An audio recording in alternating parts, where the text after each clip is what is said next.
அஸ்ஸலாமு அலைக்கும் வரஹ்மத்துல்லாஹி வபரகாத்துஹு. கடன் என்பது ஒவ்வொரு மனிதனுடைய வாழ்விலும் மிக முக்கியமான ஒரு அங்கமாக வகிக்கின்றது. கடன் என்பது எல்லா மக்களையும் மிகவும் முகச்சுளிப்பிற்கு ஏற்படுத்தக்கூடியதாக இருக்கிறது. இறைவன் அல் குர்ஆன் ஷெரீஃபில் கடனை பற்றி கூறும்பொழுது, ஒரு பக்க அளவில் இந்த கடனை எவ்வாறு கொடுக்க வேண்டும், இந்த கடனை கொடுக்கும்போது என்னவெல்லாம் செய்ய வேண்டும் என்பதாக கடன் பற்றிய முக்கிய தகவல்களை அந்த குர்ஆனில் உள்ள ஒரு பக்க அளவு, ஒரு ஆயத்து அந்த ஒரு பக்க அளவு இருக்கும். யா அய்யுஹல்லதீன ஆமனு இதா ததாயன்தும் பிதைனின் இலா அஜலின் முஸம்மா. இறை நம்பிக்கையாளர்களே, நீங்கள் ஒரு தவணையின் மீது, அதுவும் எப்படி குறிப்பிட்ட தவணையின் மீது நீங்கள் கடன் கொடுத்தீர்கள் என்று சொன்னால் அதை எழுதி வையுங்கள் என்று சொல்கிறான் இறைவன். வஸ்தஷிஹிது ஷஹீதைனி மிர் ரிஜாலிக்கும்.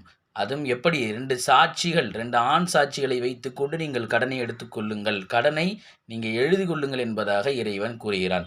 கடன் தொல்லையிலிருந்து நீங்குவதற்காக இறைவன் நபிகள் நாயகம் ஸல்லல்லாஹு அலைஹி வஸல்லம் அவர்கள் நமக்கு கற்றுத்தந்த துஆ, அல்லாஹும்ம க்ஃபினா பிஹலாலிக அன் ஹராமிக வ அக்னினா பிஃபضலிக அம்மன் சிவாக் யா ரப்பல் ஆலமீன்.